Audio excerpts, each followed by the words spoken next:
Good morning, Instagram. My name's Angelica, and once again, I'm with the Stelida Naxos Archaeological Project. Yesterday, we showed you what an average day looked like for us here on Stelida, and today, we're going to answer some of your questions.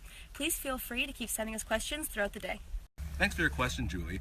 So the worst part of an excavation is how hot it can get some days in the trench, but the best part is getting to work really close hands-on with the material you've been studying for so long in school, which in our case is the chert that we find here at Stelida.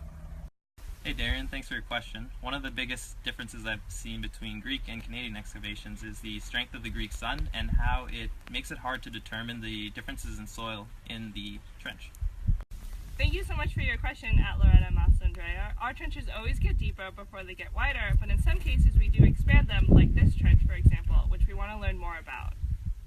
Hi, it's Jabran. Thank you for your question. The most interesting thing I've learned in Greece so far is how to say some Greek words such as kalimera, kalispera, and yassas, which mean good morning, good afternoon, and hello. Great question, Ben. For most of the archaeology here, we are relying exclusively on the material record. It's early prehistory, there is no historical documentation.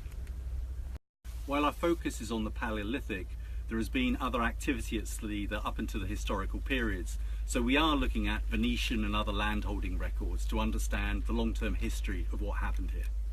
Thank you for your question. The answer is yes, it is a job. People do it all year round. You can work for the government or universities or a private company, or you can work on excavations like this. Great question, the Theory KW.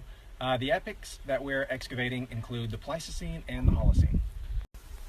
The answer to your second question is that we're excavating stone tools that existed in the Pleistocene beginning around 250,000 years ago to the Holocene epoch around 7,000 years ago. Thanks for the question. So stone tool making involves predictably breaking the stone into shapes that you want for whatever tool you're trying to make. And so this creates characteristic modifications, such as a serrated edge, that natural stone wouldn't have. Hey Leanne, thanks for your comment. And yes, we are. Thanks for your question.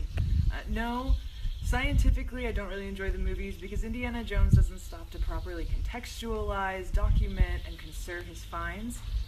But it's Harrison Ford, hello. Thanks for your question. If you want to get into archaeology and you're currently a student, I would recommend taking some classes. Maybe talking to your professors, see if they know of any projects that you could volunteer on.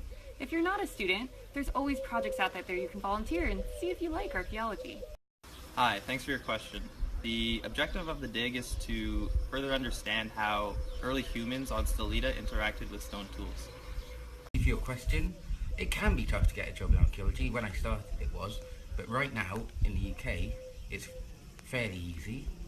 There's lots of work out there. Thank you for your question. The most exciting experience so far has been trying to get the poisonous snakes out of our trenches. Thanks for watching. We really hope you enjoyed learning more about the project. If you'd like to keep up to date with anything that's going on with us, follow us on Instagram at Stelida Naxos. Bye guys!